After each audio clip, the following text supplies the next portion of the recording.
Well, good evening, ladies and gentlemen. Nice to see you folks out there this evening for our, what is this? I think our eighth episode now of Monday It's Night Monsters. it's moving on, my friend. It's moving on. We are becoming seasoned veterans at this point.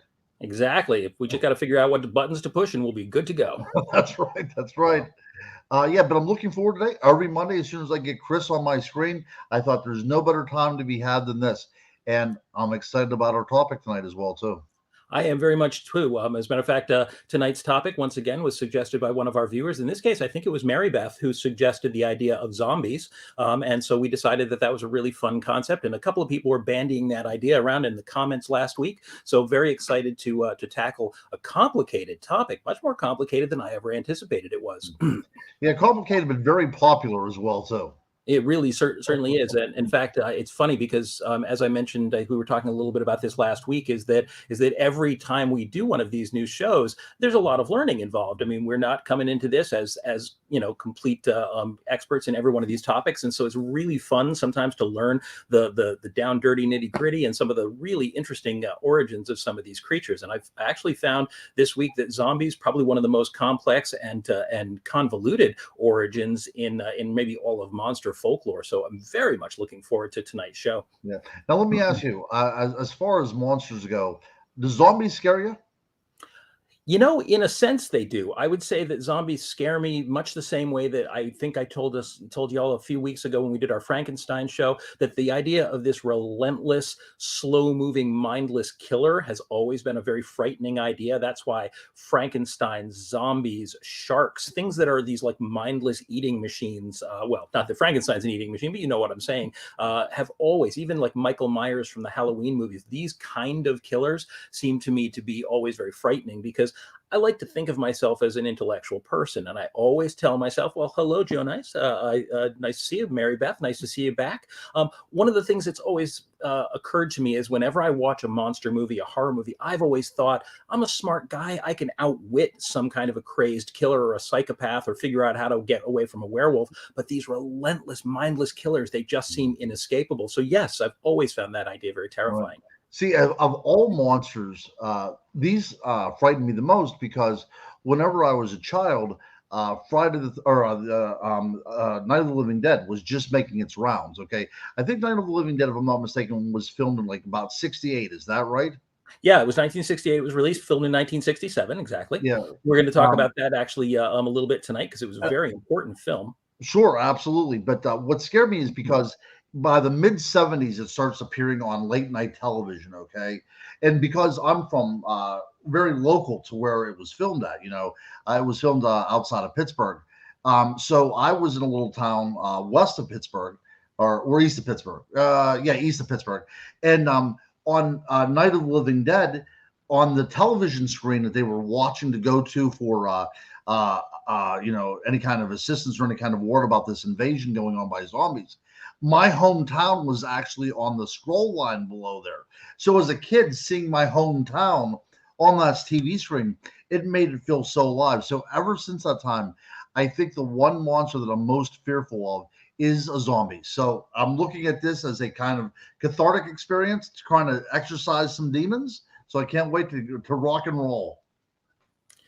All right. So something I want to kind of start with is sort of a monumental event in the sort of the realm of monsterdom. Hello, Pepper. Welcome aboard. That occurred about 25 years ago and sort of rocked the world. And that was a film that really kind of changed the landscape of horror. That film was Scooby-Doo on Zombie Island.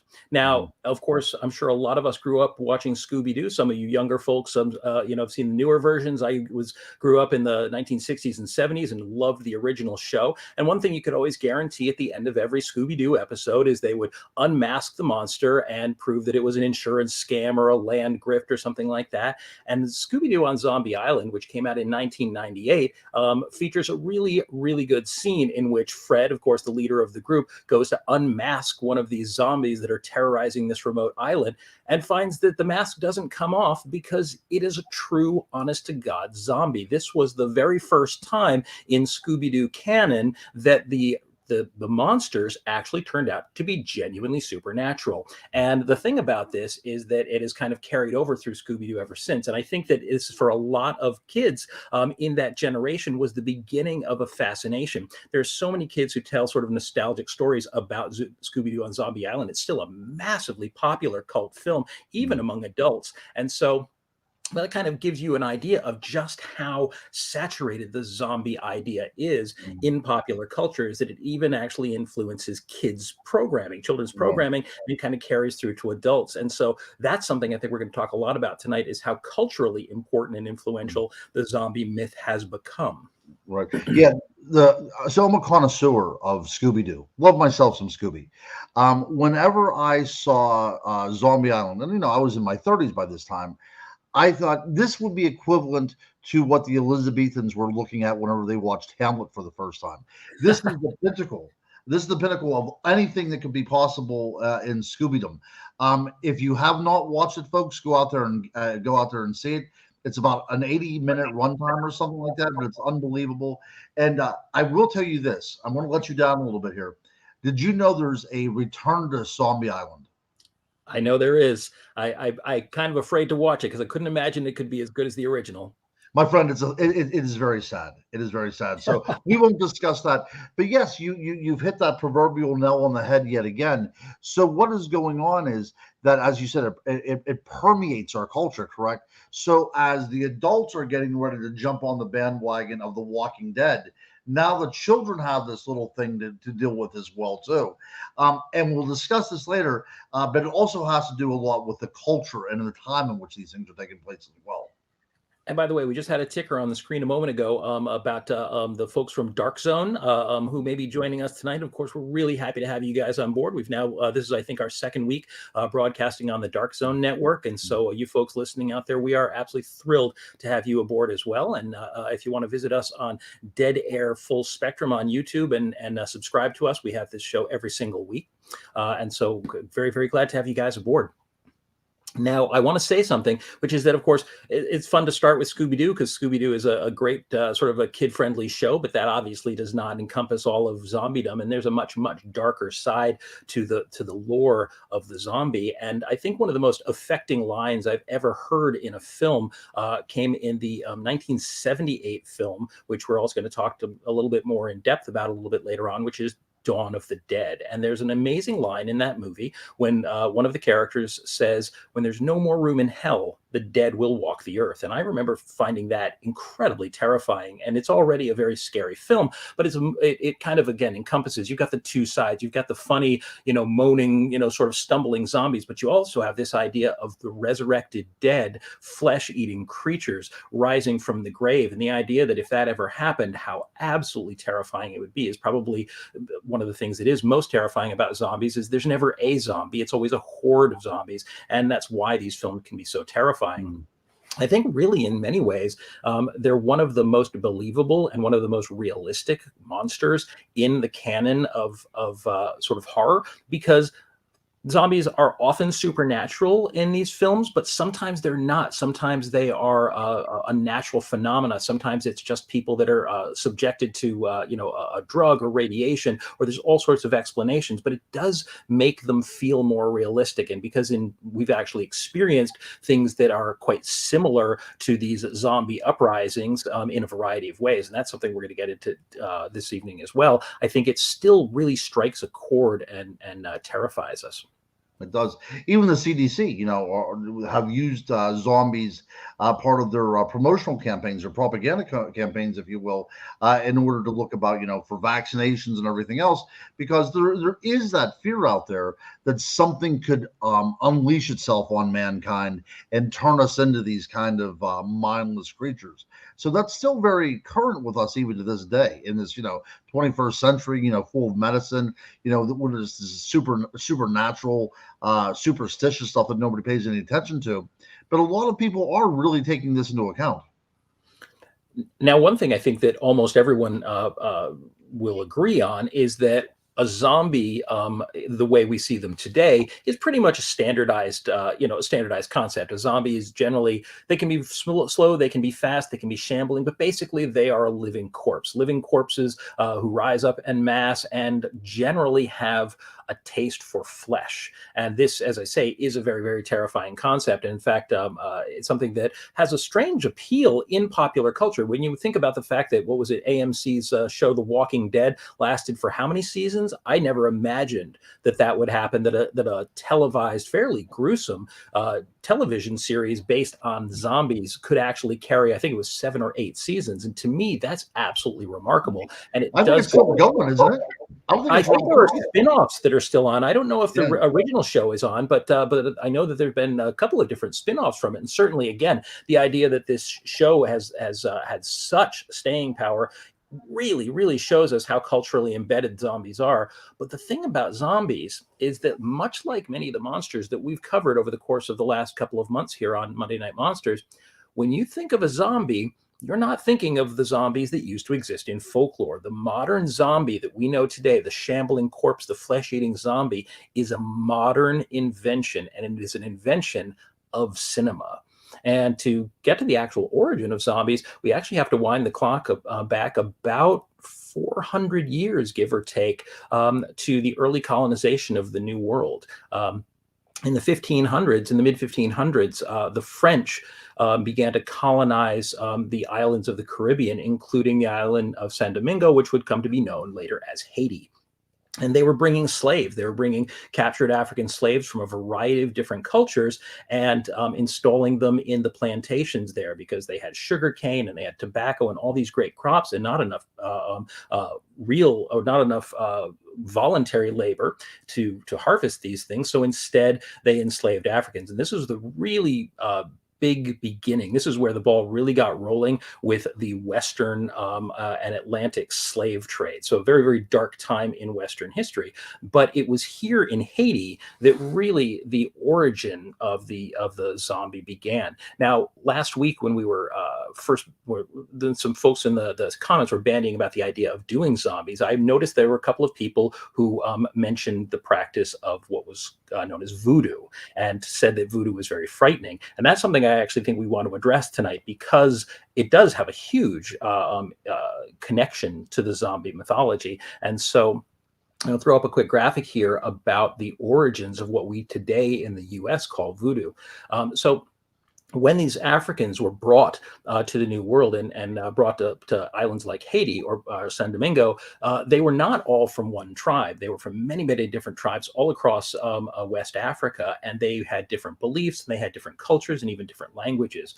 But together here in the New World and enslaved, living very, very hard lives, most of these slaves had much more in common with one another than they ever would with the white people who had enslaved them. And so they bonded together and created a new religion, a religion that amalgamated many of their old beliefs and many of their old gods. And that was the religion that first came to be known as Vodou, or voodoo, as we have vulgarized it here in the US when cities like New Orleans started to flourish. But this is really where we start to find the origin of some of the mythology that would end up evolving into the zombie that we know today. And there's a bit of a dualism within that religion as well, too, and you can see that brought in by the accessibility of Catholicism in there as well, too. So the idea of a zombie within that religion, within that religion, within the context, could be one that's very physical or one that's spiritual as well, too. So you can almost think of a zombie as a hollowed out human form with no soul in it, or the soul that does not have a body with it as well, too. So it gets even more complicated than that. We could talk about the idea of zombies within the voodoo tradition, but it even goes deeper than that as well. It does. Now, one of the things that the enslaved Africans brought with them were their gods, and their gods over the different tribes took on a variety of forms, but some of the more well known as that it evolved into the Caribbean versions of their religion, where Agwe was a water god, Erzuli a goddess of love, there was Asaka, the great earth mother, and then this sort of almost shape-shifting trickster-like god of death that was known in different versions as Gede, Papa Gay, and one that some people are probably familiar familiar with, which is Baron Samedi. Baron Samedi being a very, very popular image in sort of modern interpretations of Voodoo. If anyone has even seen like the Disney film The Princess and the Frog, there's a Dr. Facili, I believe his name is, who is dressed in the garb of this death god. He's sort of the voodoo version of the Grim Reaper. Now, in order to perform the magic, and of course it was a very magical religion, as many pagan religions are, they would draw these elaborate and often, I think, very beautiful sigils called veve. And they were drawn with cornstarch. And if you've ever seen even films about Santeria, voodoo, or any of the other religions that evolved from it, you've often seen circles and images drawn like this. And this was the way that they would capture the attention of the Loa, these spirit gods, and have them do their bidding, whether it was that they wanted a love spell and needed to sort of capture Azuli's attention, or to have their crops grow, so they wanted Asaka's protection, the earth goddess, or to stop a flood and speak to Agwe. The Papa Gay was the darkest of the Loa, and he was the god of death. He was the master of the underworld, and so in every way, effectively the master of zombies. Yeah, very interesting. Yeah, and again, like I said, we can start connecting the dots as well too. It starts sounding a little bit like the golem that we had dealt with a little bit ago as well. The idea that you can put a spell on something and then make it do your bidding. So we can see across cultures this idea, these archetypes, how developed within the human psyche that continue in so many different directions. Very much. Now, one of the reasons I think that the zombie concept actually became important to these people is that the Haitian Africans believed, and this was something that they'd carried over from their home religions, is that the soul had essentially two components, or rather that life had two components. There were two. There was I think they called it the Tibon Ang, which was the actual soul. That was your spirit. That was the part of you that had your personality, that actually animated you. And the Gros Bon Ang, which was your physical body. But your physical body, without the Tibon Ang within it, once the soul had departed, wasn't actually dead. It was simply a mass of instinct and a mass of base needs. So it was almost animalistic. And the idea was that a witch, or what they called a Bokor, could capture the Tibon Ang, could capture the soul in a bottle, and in doing so, control what remained. And that what remained was the physical body. But this physical body now, which had the strength of the original, and it had the physical abilities, but no will of its own, could be enslaved and actually made into a worker. And so this was actually often done by Africans against other African tribes. And this is something that is an unfortunate truth, is that there was a sense of survival, and every person for themselves. But there's a lot of records that this actually happened in some way. And so supernatural, some kind of a natural phenomena, but the actual existence of these zombie workers is something that ended up being reported, over the years by many, many people. And so there's actually maybe some truth to it. I think this evening, one of the things we will do is address what the possible causes of that might have been. Right. Yeah, I think that would be a good idea, because people suggested certain types of psychedelic drugs, and the idea of brainwashing as well too. So yeah, let's explore a little bit of that.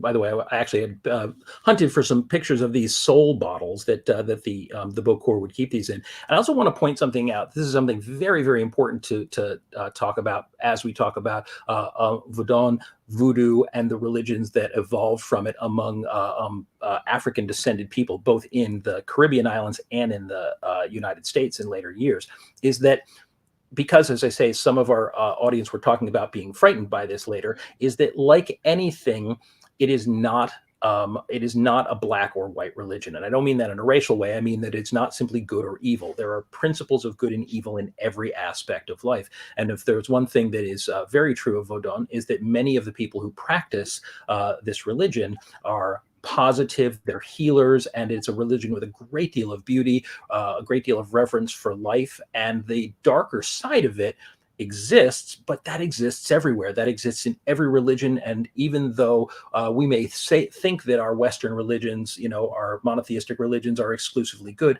there are dark figures, there are dark characters, and there are people who explore the dark side of that. Vodun is not an evil faith. It's not a faith that is dedicated to evil, but it can be like anything else. It can be turned to evil. And this is where, unfortunately, the zombie comes in. Yeah, and taking this also in a cultural perspective, because of course that it came from a tradition that's based upon African beliefs, you get the idea of devil worshiping going on because, of course, it now becomes savage, right? So this is a very racial epitaph that we put upon things that we simply do not understand.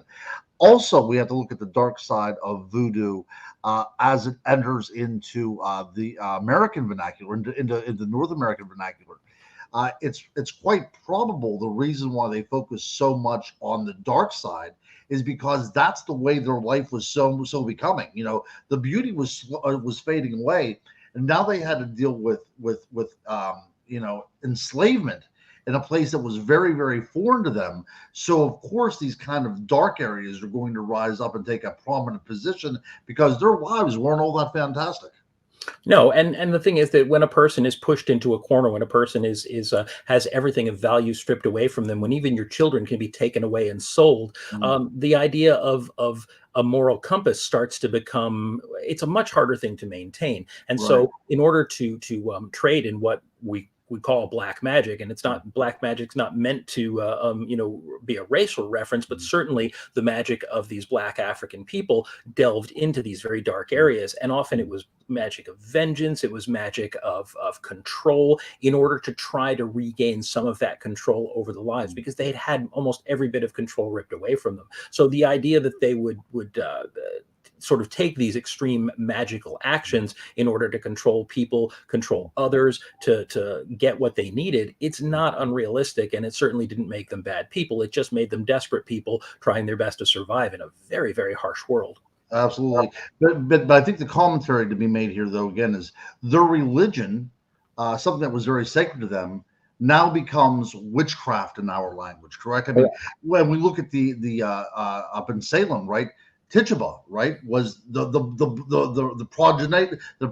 Yeah, she's the one who started the witch trial hysterics up there because of her evil doings. Exactly. Yeah, for Yeah. those of you who aren't not familiar with Tituba, she was believed to be a Haitian or Caribbean woman enslaved, and actually in the Salem settlement in 1692, when all of the witch trials and the witch hysteria in Salem started to break out. And according to, I believe, most reports, she was a slave in the house of I think it was the Parrish family, I believe it and was, yeah. the daughter of the Bishop Paris actually basically started learning little charms and spells from Tituba. She was teaching them little spells. She was teaching them simple incantations, things that were part of her culture that Right, she love considered. spells, things like that, very innocuous things. Yeah, Yeah.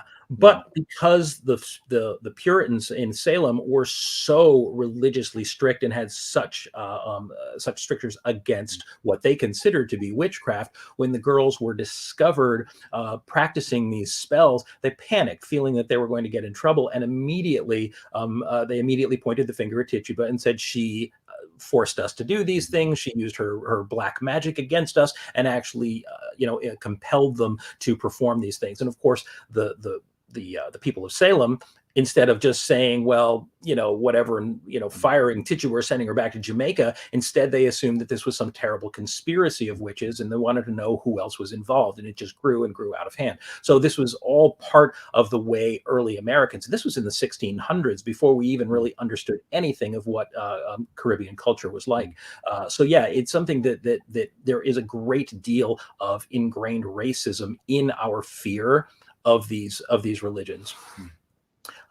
There's I think it was around World War II that, I'm sorry, I apologize, World War One, about 1915 or so, that we actually occupied Haiti for the first time. And some of the US soldiers can be really credited with bringing the concept of the zombie, which we at this point really had never heard of here in the U.S. or in the Western world, bringing it here to the continental states and kind of beginning to create what we would consider the start of the horror of zombie folklore. And one of the first films that came out on that topic was called White Zombie.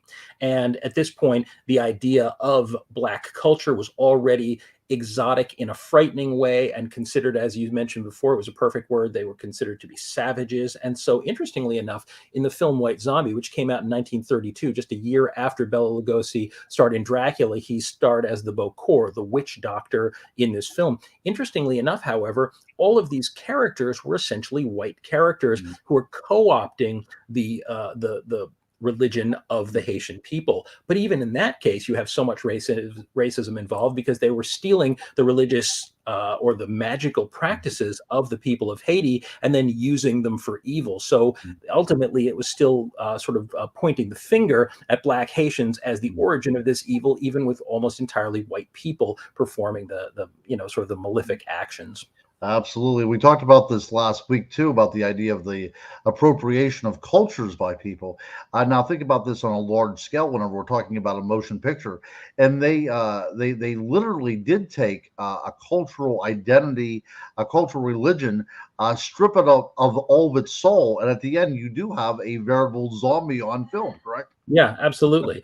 Now, I think that one of the most fascinating Western explorations of the Haitian traditions, Haitian voodoo traditions, the Haitian zombie traditions, is a film that some of you may have seen. A fascinating film based on a book called The Serpent and the Rainbow.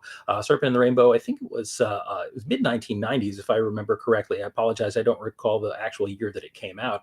But directed by Wes Craven, a known horror director, but based on a book which was not a novel. The book was a nonfiction exploration of an anthropologist who went to Haiti in search of the drug that he believed was being used by the people there to create zombies. There were reports, as I say, coming back and had been for many years of people who were buried and then dug up and enslaved, even in the 20th century. And so this anthropologist went there in search of the chemical that could potentially be used for this sort of thing and ended up coming up with one of the probably most fascinating theories. Now, this is still a theory to this day. It's not proven, but I actually think it is truly fascinating, which is that tetrodotoxin. Tetrodotoxin is derived from pufferfish, and it is an incredibly powerful neurotoxin. And what tetrodotoxin does is it inhibits the ability of the brain to send signals to your nervous system. And so you can't physically move, you can't speak, you can't do anything. In fact, it actually suppresses the ability even for your heart and your lungs to work. But it slows it down to such an extraordinary degree that it actually mimics the appearance of death and puts you into a coma-like state. And this is all true. This is an absolute fact that this happens. What's theoretical still at this point is the idea that tetrodotoxin is the explanation for what these Bokor, these witch doctors, would use to create zombies. But it was believed that if a person became a victim or a target of one of these Bokors, whether by crossing somebody, the Bokor was paid to take somebody out of the picture, that they would find a way to poison this individual with the pufferfish venom, and that there was apparently supposed to be a reagent that actually would awaken them as well. But because they would appear to be dead, their families would bury them. Apparently, and there must be some truth to this, but apparently the embalming process wasn't a big part of what they did. They would just wrap the people up, put them in coffins, and put them in the ground. That may be something to do with the religious tradition. But upon digging them up, not only were they apparently restored to life, but this is the part where it becomes very fascinating, because the Haitian belief in this zombification process was so culturally ingrained, the people who return to life believe that their soul has been captured and therefore become unwilling and yet compliant slaves to the Bokor. So there is, as you said, you use the word brainwashing. You have drugs, brainwashing. Gosh, what's the word I'm looking for? A death-like state that's been artificially created, and in doing so actually created these people. And there were times that these dead people would suddenly be seen in the streets by their own loved ones and would act as though they didn't even recognize them. So it is a terrifying, absolutely terrifying potential reality. Now, there is some folklore in this. We don't have absolute proof that this happened. This is something that was reported by this gentleman. I think his name was Wade Davis, if I'm not who wrote the book The Serpent and the Rainbow. But to me, that is absolutely fascinating because, again, you're getting to the core of an actual physical process that created something that would have created the original zombie idea. And as we go on further this evening, my friend, we're going to see that some drugs are still to blame for certain types of zombie behavior that we witness around the world. Unfortunately, this is all too true, and I think that, culturally speaking, maybe actually contributes to some of our fear of the zombie idea.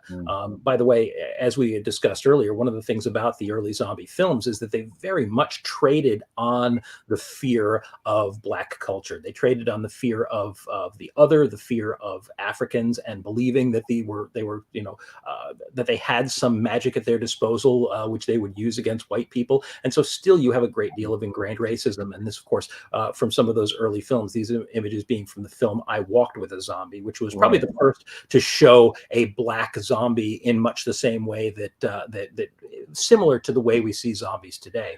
Right. But we have to point out, though, too, that these are Black male zombies that are terrifying white women. That's almost the trope of this. Absolutely, and it's the idea that again, the savagery and the animalness and the idea was so easy to sort of impose on people's psyches because they already had these ingrained fears. I think probably after the Civil War, when slavery was officially abolished, it's clear enough that we were hardly ready to let the Africans, just be completely free. There were a lot of ways in which we kept Africans enslaved after that time, but the idea of the Africans being free to do as they will was terrifying to sort of genteel white people who believed all of these old terrible stories and believed that we were allowing savages to roam free. And unfortunately, that ingrained racism. And I know we're being a little bit woke here tonight, folks. Get over it, But that ingrained racism, unfortunately, is something that was a big part of culture at that time. You have to look at these, as I like to say, that history does not exist in a vacuum. So whenever these movies are coming out, the reason they're coming out is because there's an audience for them, right? That's how entertainment works. Absolutely. And at a time whenever segregation was still part of this world, at a time whenever it was still us versus them, and they were still the outsiders. This is the culture that made these movies acceptable. It is. Now, I think it's fascinating where things went from there. So in the 1930s and then in the early 1940s, you had films like White Zombie and I Walked with a Zombie, and these all used the Haitian zombie concept. The sort of, they weren't walking corpses, they weren't eating people, they were basically magically enslaved people. That were the victims of some kind of African magic. And so again, traded a great deal on racism, but they were maintaining the African concept. And this largely came about, as I said, because of the reports that were coming back from soldiers in Haiti and people in Haiti around the time of the First World War, and actually ended up being the subject of a couple of books. There were nonfiction books as well as magazines and pulp novels that were actually trading on this idea, because it was an exotic and scary idea. So it was a very, very popular thing. But something happened in the 1960s that completely changed the landscape of zombie folklore forever and continues to do so today. And actually, two things happened. The first was the civil rights movement. And the second was the introduction of a film we've already talked about just a little bit, which is in 1968. It was the film Night of the Living Dead. Now, Night of the Living Dead remains today one of the most well-known and one of the most well-respected zombie films ever made. But it's really important to note that they didn't call it, not in the script or in the film at any time, where the creatures, these undead shambling monsters in the film, were never referred to as zombies. In fact, the creator of the film, the writer of the screenplay, George Romero, is the director. Actually, I believe John Russo wrote the screenplay, but George Romero, the director of the film, didn't know anything we are told, about Haitian zombie lore and wasn't trying to create that at all. He wanted this idea of these sort of resurrected dead people who were hungry for flesh. And the truth is that in a lot of ways, this was a zombie the way we see it today, but a zombie that was carried over not from Haitian folklore, but from European folklore. We have in European folklore some creatures that behave much more the way we see zombies today. Creatures like the ghoul. Ghoul comes from actually Arabic mythology. Arabic mythology, it was this demonic creature, but very, very humanoid in appearance, often looked like a corpse, but would haunt cemeteries and actually dig up and consume dead bodies. And another, probably more recognizable to European audiences, was the Revenant. And the Revenant was very much a cousin of the vampire. The Revenant was an animated corpse that was still driven, even in death, by its human needs. And so they would rise from death to satisfy hunger, lust, or a desire for revenge, and so would end up shambling around as a walking corpse, but going about whatever business that was unfinished in life. And so these are the creatures, I think, that influenced George Romero when he created the idea of the monsters, the beasts, from his movie The Night of the Living Dead. Absolutely. I know I've had the opportunity to interview George Romero one time whenever I was in college. Wow.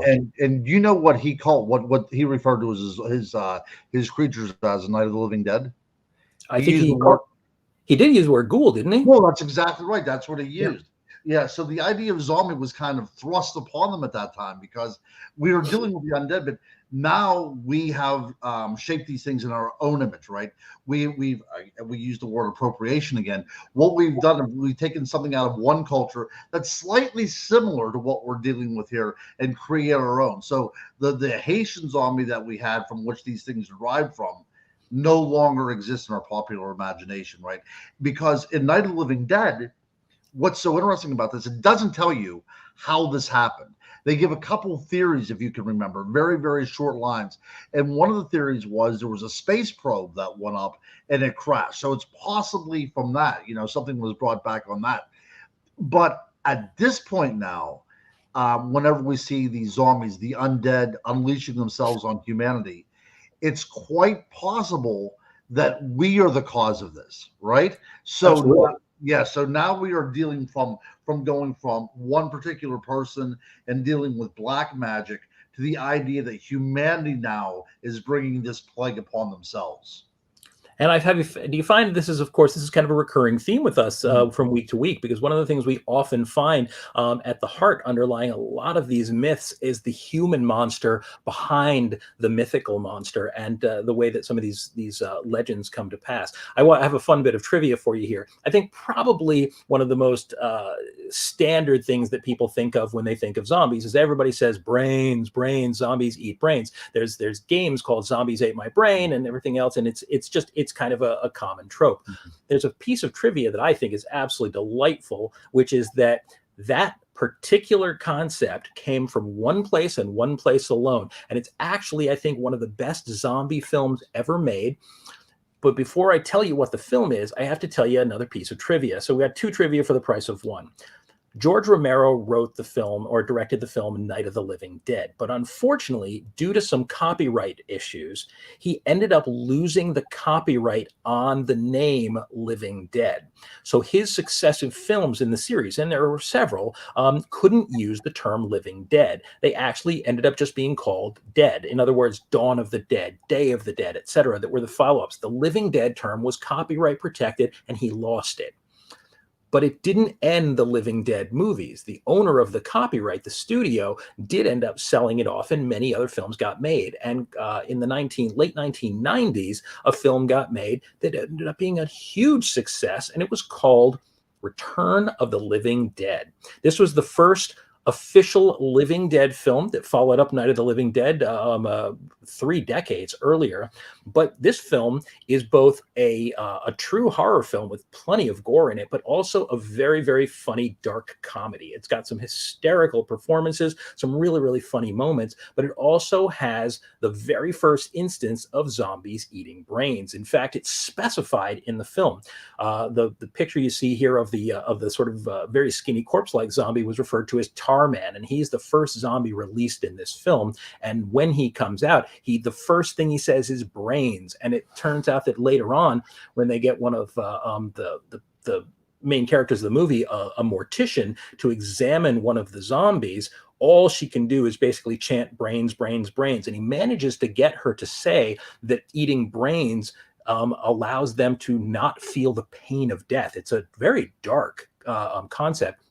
And essentially, this female zombie says that being dead hurts all the time, and the only thing that relieves it is eating brains. And so all these zombies want to do is eat brains. But that was the origin of that concept, which has become absolutely universal.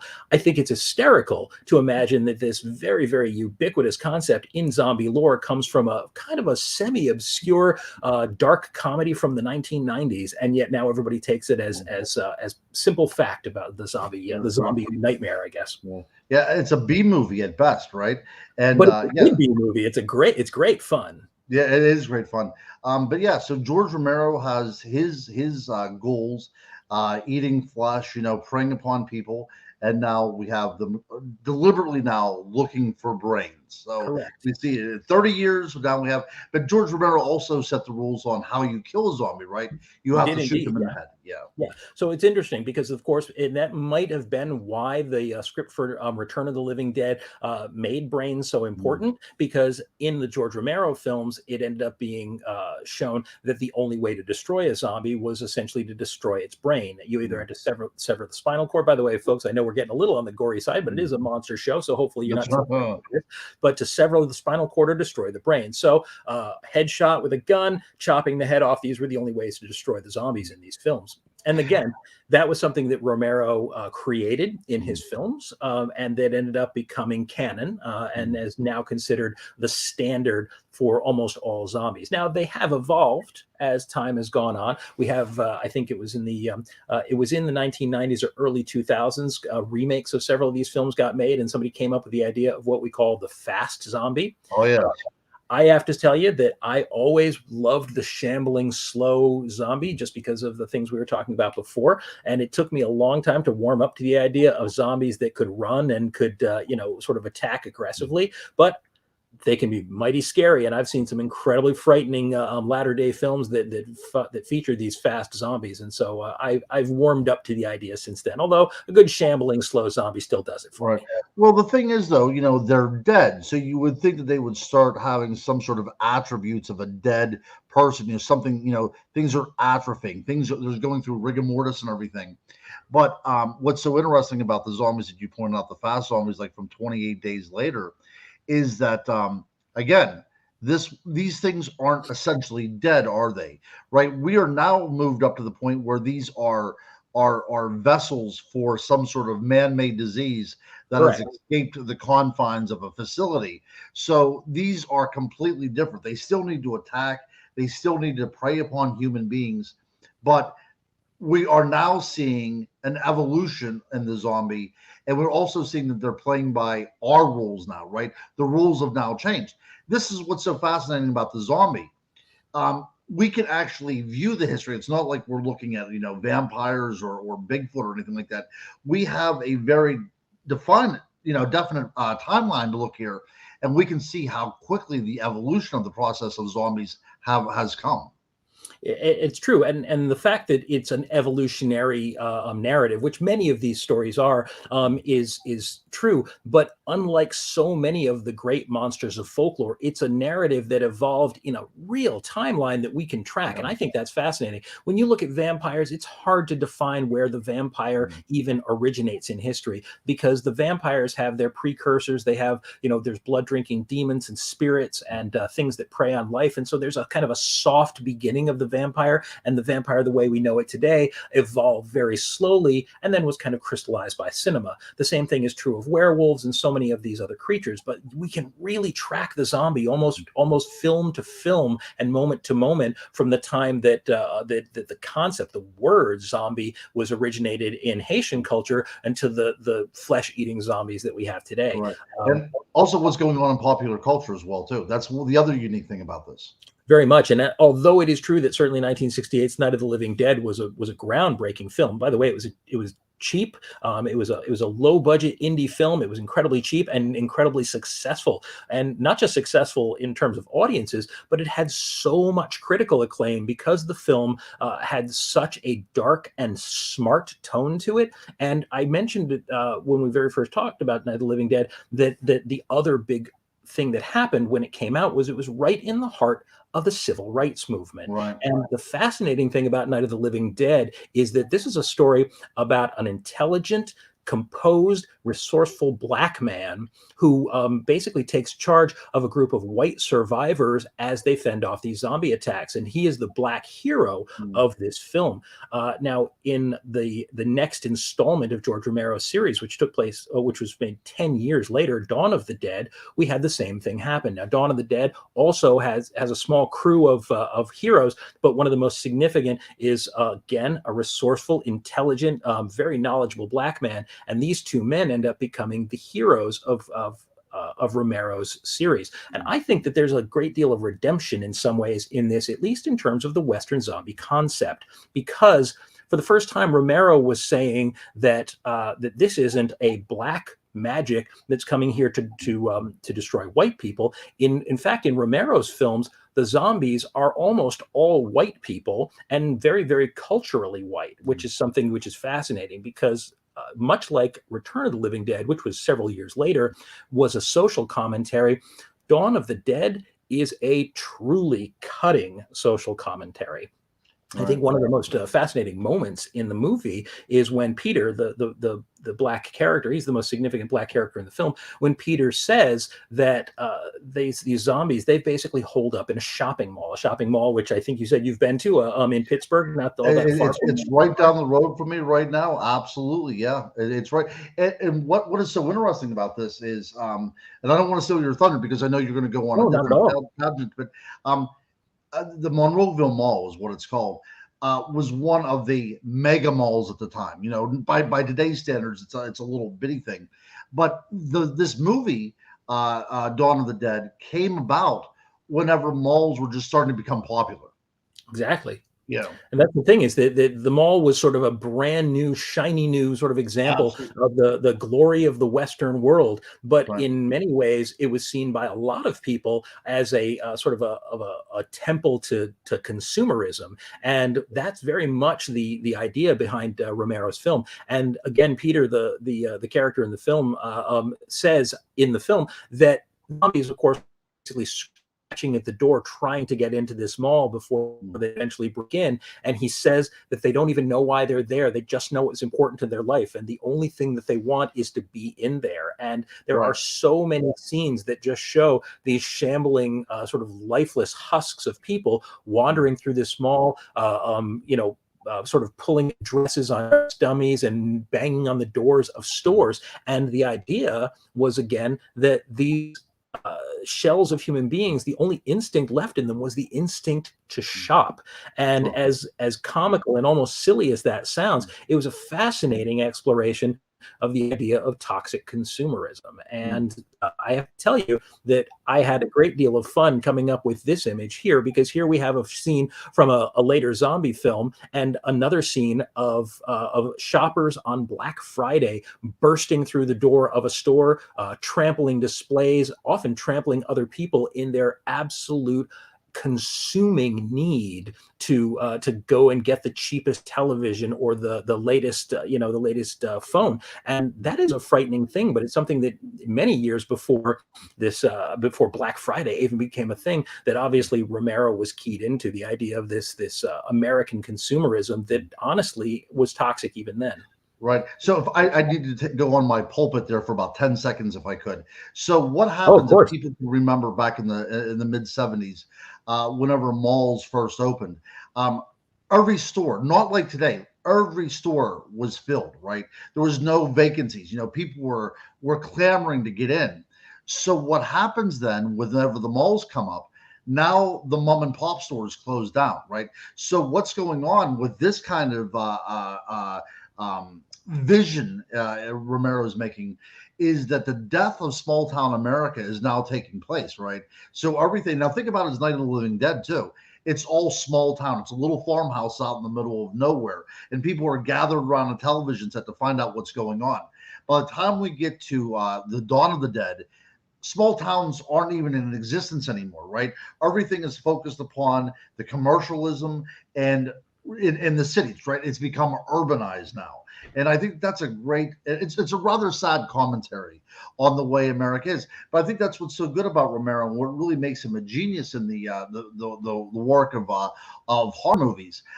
Even though the special effects can be kind of schlocky at times, and even though, maybe not the best acting, the point that he's trying to get through here is really groundbreaking in a lot of different ways. I think it really was, and the fact that today we have not learned that lesson. The fact that today our sort of need for consumerism, even in the wake of, and this is something that we'll be talking about in a few moments, is a pandemic. Now, thankfully, the COVID pandemic didn't grow to the proportions that we often feared that it would. The death toll has been, at the very least, it's been limited. It certainly has not been an easy time, but even during the heart of this pandemic, when the idea of catching a potentially lethal disease, and if it wasn't lethal to you, that you could certainly pass on to somebody who was vulnerable, we felt that it should mitigate the way we behave, that it should mitigate our need to go out shopping or go to clubs and things like that. But for many, many people, it didn't. And that's what was terrifying. The idea is their need to be out there, their need to be on cruise ships, their need to be, to go to concerts and things like that completely overwhelmed their basic sense of self-preservation or sense of preservation of other people, preservation of their communities. And I think, unfortunately, the message that it sends about where we are as a species is a little bit terrifying. Now, you had mentioned a while ago, and we sort of briefly on the idea that zombie culture in modern times also can be related to things like drug use and addiction. And actually, I think one of the most frightening things that happened in the last decade, and I'm sure some of you will remember this, was what we affectionately referred to as the bath salt zombies. People so desperate to find an intoxicant were consuming commercially produced bath salts. And as a result, the madness, this kind of cannibalistic madness that resulted from it, turned people into living zombies. And in Florida, go figure, and apologize for Florida, but let's face it, you guys have some crazy stuff that goes on down there. We had a man who attacked another person, a naked man, high on bath salts, and literally chewed off the man's face. And this kind of stuff is terrifying because it wasn't a completely isolated incident. And the idea that a chemical, a simple chemical or an infection, could turn us from a rational human being into a cannibalistic, mindless killing machine, that is the absolute heart of the zombie legend. In fact, this story was so popular and certainly, seized the public imagination so much that it has made it into memes and even into films. Morton's bath salts there, that's a little bit on the terrifying side. And of course, bath salt zombies, drugs, sex, and cannibalism. So these things really, really absorb themselves into the public consciousness. And we do very much, we are so absorbed in the zombie mythology. We use the term zombie casually to refer to anyone who does something in a mindless way. We often refer to it from one political party or another to refer to the other people who we want to accuse somebody of basically mindlessly following a leader. And so we have absolutely absorbed and adopted the zombie as, in many ways, kind of the supernatural mascot of the 21st century. It's a terrifying thought. I think it's very true. That's a great point. So in The Walking Dead, and I know that this line occurs in the graphic novel. I'm not sure about the television series or not, but whenever they were talking about the idea of the dead and everything, one of the characters says, "We are the Walking Dead," right? I mean, the living right there are the Walking Dead, and I think that is a great commentary because the zombies are essentially us, right? And if we look at the very beginning of this all and the idea of them being programmed by an outside force like a witch doctor, well, we are zombies now because we're being programmed by every kind of stimulus that's coming in our ears, right? Social media, politics, everything. Everything, exactly right. So we have become zombies, and I think whenever people say that person is a zombie. The commentary is just like you had said. We are allowing other people to program us, right? We are emptying ourselves and let other people's opinions fill us up. So we are the Walking Dead. We are those things that George Romero had warned us about, and what even the white zombie had tried to warn us about. We have become all of those things. We have become the catch-all for generations of misuse and all these other kind of racist commentary and everything. So we have become the 21st century zombies that carry with us this entire collective past. And what we're going to do with that is going to be the next stage in the progression of the zombie. I like to think that we're going to be smart enough to sort of to grow out of it and learn the lessons that some of these films and some of these myths teach us. I'm not convinced that that's going to happen. I hate to be a cynic, but it is hard sometimes to believe it. A couple last things that we want to cover. We did briefly mention an extraordinary film called 28 Days Later. 28 Days Later, one of the great modern zombie films that deals with the idea of zombification or zombieism being a pandemic, being actually caused by a virus that causes people to act in this way. And these movies really capitalize on our apocalypse fear. And we certainly learned that lesson, at least to a large degree. We saw how serious it can get with the stores stripped of goods and people basically hoarding supplies and things like that during the most recent pandemic.